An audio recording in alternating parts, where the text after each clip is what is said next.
Inilah perbedaan naturalisasi timnas Indonesia di PSSI. Dan sekarang, naturalisasi timnas Indonesia di zaman ke-8 PSSI begitu amburadul. PSSI di zaman itu menaturalisasi pemain tidak terlalu melihat background dari sang pemain. Sebagian diambil dari pemain asing yang bermain di Liga Indonesia, yang rata-rata usianya sudah tua saat naturalisasi. Ada juga naturalisasi pemain keturunan. Namun pemain keturunan yang dinaturalisasi hanyalah pemain dengan standar biasa saja.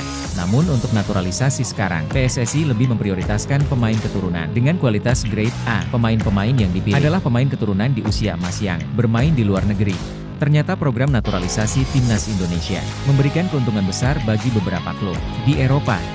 Hal ini terbukti dari meningkatnya nilai pasar para pemain keturunan setelah membela timnas Garuda. Klub pertama yang diuntungkan setelah pemain yang membela timnas adalah FC Utrecht. Ivan Jenner yang merupakan pemain Jong Utrecht mengalami kenaikan nilai pasar dari 5 miliar menjadi 6 miliar rupiah. Klub kedua adalah Wolverhampton Wanderers. Justin Hubner yang sangat dipinjamkan di Siregar Osaka mengalami kenaikan nilai pasar dari 3 miliar menjadi 6 miliar rupiah. Klub selanjutnya adalah Venezia yang mendapat keuntungan dari kenaikan nilai pasar Jai Ides sebelum membela timnas.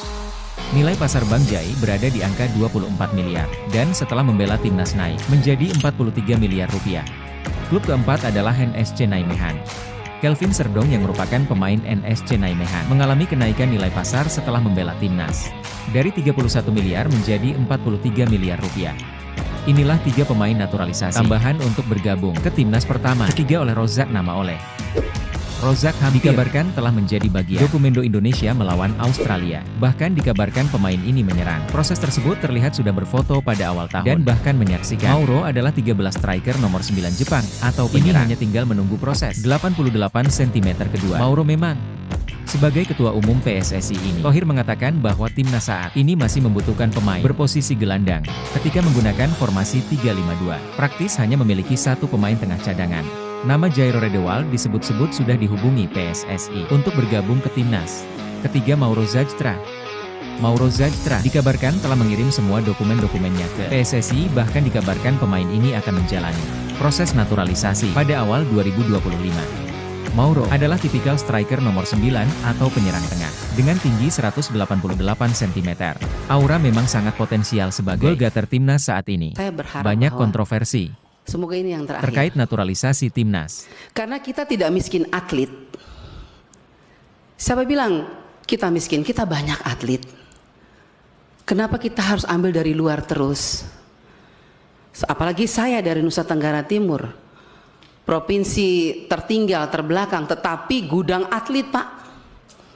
Kalau hanya bisa lari, tinju, sepak bola, saya rasa pasti kita punya atlet banyak di Indonesia. Kalau misalnya ada naturalisasi, tentu ya ada sesuatu yang tidak fit and proper dengan prinsip-prinsip patriotisme itu. Timnas itu harusnya datang dari bibit-bibit kita, dan karena belum ada bibit maka kita naturalisasi. Banyak pula menyatakan pro terkait naturalisasi timnas. Betul. Aku prestasi timnasnya, mau isinya itu pemain keturunan semua, ya silakan. Orang ini timnasku kok. Iya, betul. Tapi dia bawa nama Indonesia. Bawa nama Indonesia. Kan dia bawa nama Indonesia. Betul. Bukan. Saya justru mendukung penuh proses memanggil kembali pulang sang mata air itu.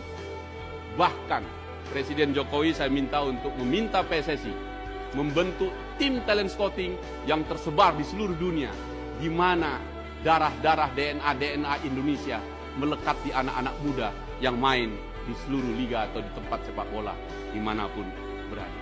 Dengan demikian, fraksi Partai Demokrat pimpinan dapat menyetujui Saudara Calvin Ronald Perdong Panjaitan dan Jens Raven Pandiangan